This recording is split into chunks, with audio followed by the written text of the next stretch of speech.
a lighter side, the Old English word ye actually was not, the Y was not pronounced as a y, it was pronounced as a the. So it's walk thee in it, thee being the singular of you. But we tend to say, ye old pub or something, or ye old something or other. Amazing what language is, isn't it? I've done phonetic spelling, haven't I? But you need to know how the letters are pronounced. So I'm going to, in this recording, attempt to give you, in a few minutes, just how simple such spelling can be. And I'll give you these few sentences that embrace all the letters and sounds that I use and the uniqueness of the one-to-one relationship of each symbol with each sound. Now, I've not chosen new letters. I'm imagining that you have the keyboard of the normal English keyboard. And so, for the distinction, for instance, between the and th, as in the three things, I've got th for the and double th for th. So I distinguish, and if you hear one sound, you know how to spell it. If you pronounce it a different way, then you know how to spell it a different way. In other words, the system preserves your accent. Now, if the accent's too foreign to someone, they find it hard to follow, just as they do in normal English. If I talk to a Glaswegian, I have difficulty, or someone from Liverpool, even someone from Australia, from New Zealand, I get wrong at times. He says bed instead of bed, or he says he's travelling across on the ferry, and I say, what? Oh, you mean ferry? There are problems in listening to people talking, and all I'm saying is that it's neither better nor worse. I'm preserving it in the writing so that you know how to spell when you speak, and you know how to speak when you see the spelling, if you know it's the phonetic system. And I've chosen not only what I understand to be the simplest system, but one that links so well to how people that can spell properly in English do spell, that they will have no trouble in learning it either. Okay, hang on. Right, so if you can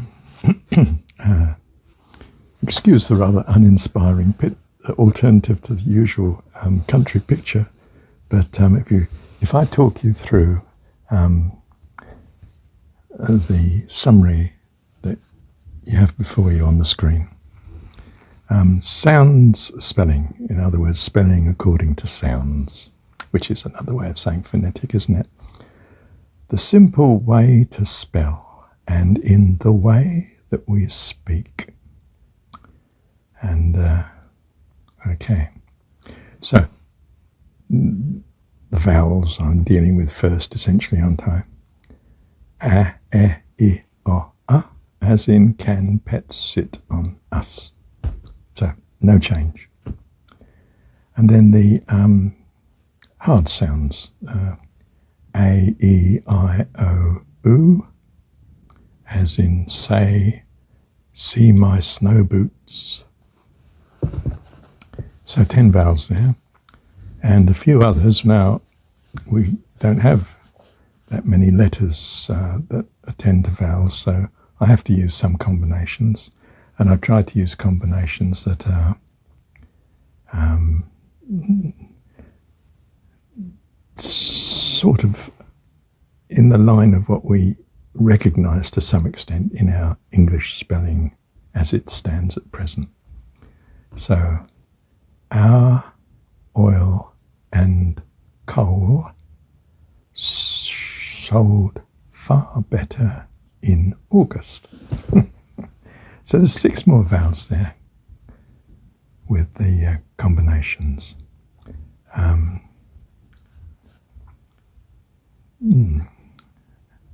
OU and OI are fairly straightforward. OA happened to be the way that coal is spelt by English anyway.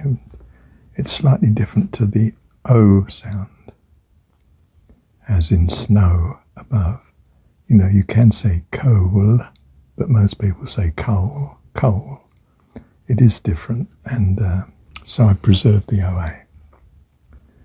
And the same crops up in the word old, sold, you see. Far, double A, I couldn't use A, of course, because it couldn't be A and A.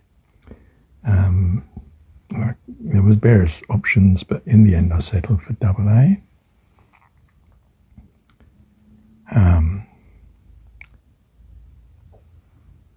Or, as in August, that's fairly normal. We can swallow that.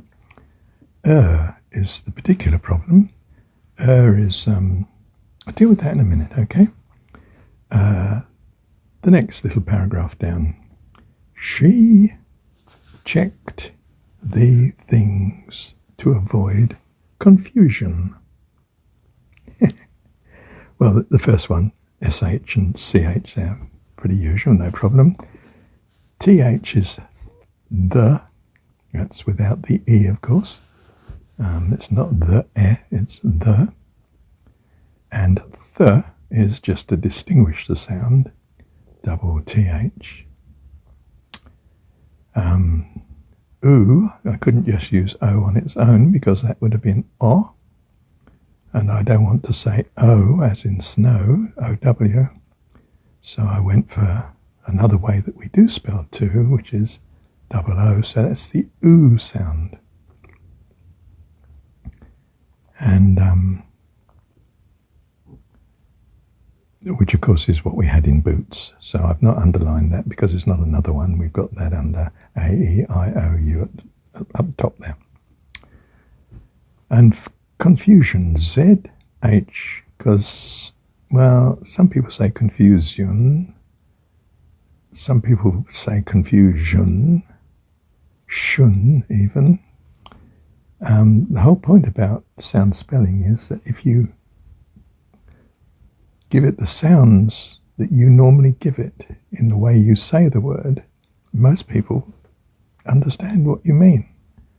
So you can spell it the way you speak. You don't have to learn another form of English that's the acceptable English as well as the way you normally speak. So you can confusion, je. Is that a French sort of sound? Anyway, ZH. Okay. And then, of course, the only thing that's left is the other letters, which are just as you're used to. B, K, D, F, G, never J. F, G, H, J, L, M, N, P, R, S, T, V, W, Y, Z. As in as, or because. You know, it's a Z sound, it's not an S. Okay. Now, this is the interesting thing. It's interesting. I'll read it to you anyway. For economy of writing, that's EU in italics there, may be dropped by doubling its following adjacent consonant, assuming that there is one. And then I give a string of words in a sort of sentence to show how often and where it can be used. We should. You see it's ud. So we just double the D to show it's not should. It's should. There's an there's a sort of half vowel sitting in there, do you see? Then there's the word obviously. double E, us, not just sir, but us. There's that partial vowel again, or something very similar, so it's EU in there. But it can be shortened to simply doubling the following consonant, which is the S.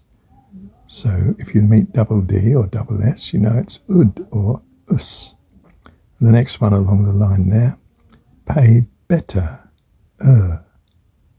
It's not r as we spell it in simple consonants. It's there's a r. So again, I've used the EU. But it looks hidden in that we've doubled the R. Now do that because you don't want to write two letters if you can simply double a letter easily. So it's an interesting. You could put in EU R. You could put EUD for should. You could put and so forth. Attention. It's not attention. It's not shun. It's shun. There's a sort of hidden poor vowel in there. To be able, not able. It's not just l, it's ul. We've always used le as the combination, but that's a bit confusing when it comes to phonetic spelling because, well, believe me. Okay. So it's not la, To read good. We don't say good, ood. Of course, even though we're spelling it that way, it's good, What's the vowel Well, there isn't one really. EU, okay. Books. Not bookers. It's not bookers. And it's certainly not books. Well, don't get me wrong. If you do spell it as books, then you've a perfect right to spell it that way, if that's the way you pronounce it. Books. But most people don't. They say books. Okay. So, and then the last sentence on that first sort of page. And EU is often voiced. Notice it's not double D there, is it? Voiced. It is voiced. Not voiced. As in should. Do you see? Rather. Notice the EUR is in there, not ER. So it's written as rather, just simply drop the EU and double the R. Then other vowels, as in obedience. So you could write it out as obedience instead. It's said as obedience.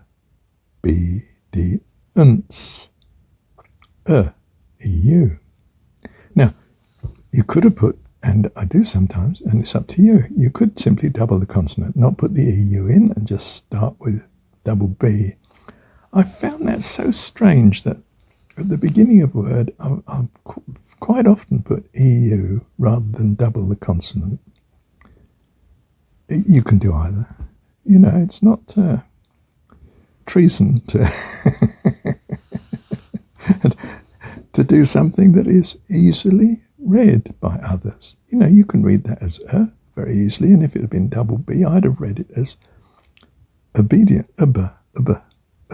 but, perhaps people that are so used to English wouldn't, so you might want to put, in each case, you might want to put the EU in instead of doubling the letter. But it's much quicker to just double the letter, especially when you're typing on a keyboard, And obedience. Some people do say obedience. Obedience or obedience. There's a rule that I haven't actually put in here, but you pick it up very easily, and I've not really talked about it at all before we go on to the next page. And that is that if you get 3 vowels in a row, and sometimes you do, like obedience or obedience, either way you've got 3 vowels, even if the third vowel is a partial vowel. You take it that the first 2 are meant to be recognized as the sound of the vowel that you first want, double E in this case.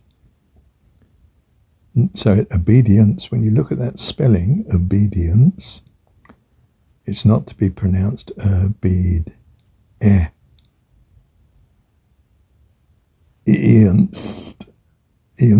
I mean, it's obedi, the 2 E's together, and you're not going to say with the first one because there's another vowel following immediately.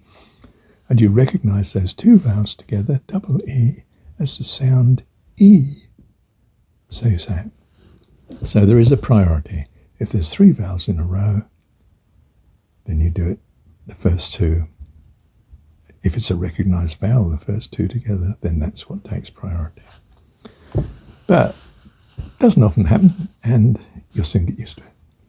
So let me go through the second page there on the right, from the top. I'll read it to you. I don't think you could read it at quite my speed, first off. But it'd be a bit of practice, and it's my way of selling the idea to you, so to speak. So first paragraph. Soundz spelling makes learning to read and write very easy. This is because it keeps strictly to a minimum of phonetic rules being consistently applied to the writer's own choice of pronunciation. Okay.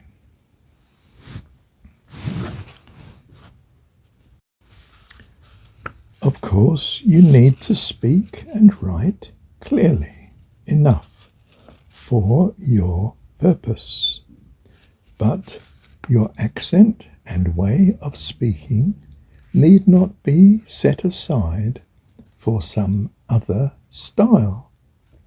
They can be respected by being spelt as wished in the writing. Soundz spelling very, very simply avoids nearly all the work of learning to read and write. Language greatly needs to be sound spelt. It saves children from the greatest school burden, some average of 250 hours per year for each child. For children, teachers, and parents worldwide, this is astronomic, upwards of 1 trillion hours every year. Hence, this simple spelling reform, soundz spelling, when costed out, amounts to the greatest economic saving ever for humanity. All rights reserved to ensure the free use by whoever. I put that there because I thought, I don't want someone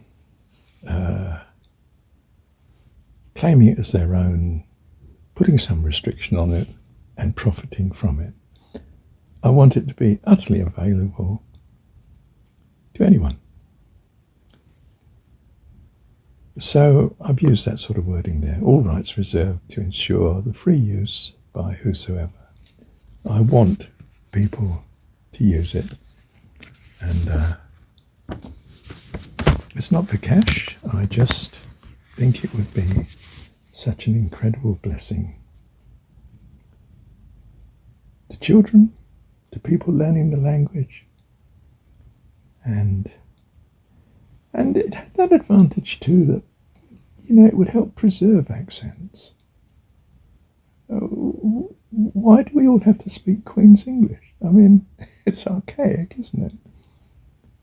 We don't speak Queen's English, and we communicate very well. And in fact, if I talk to you in 1611 English, which was King's English, well, you don't understand it very well at all.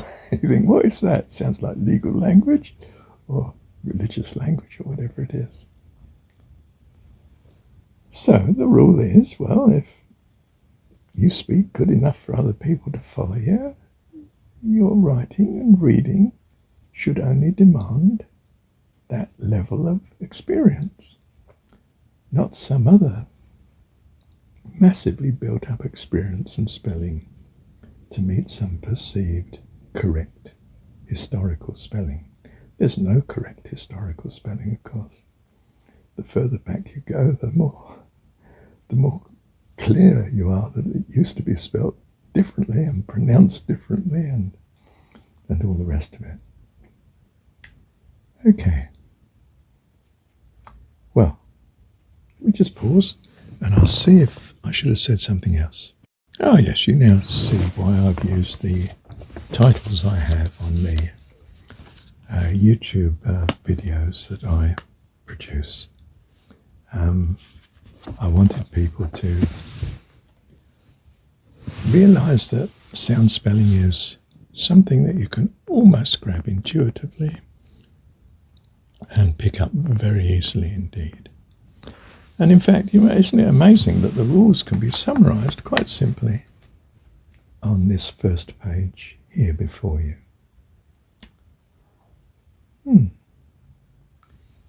Bless you. Thank you, Dan.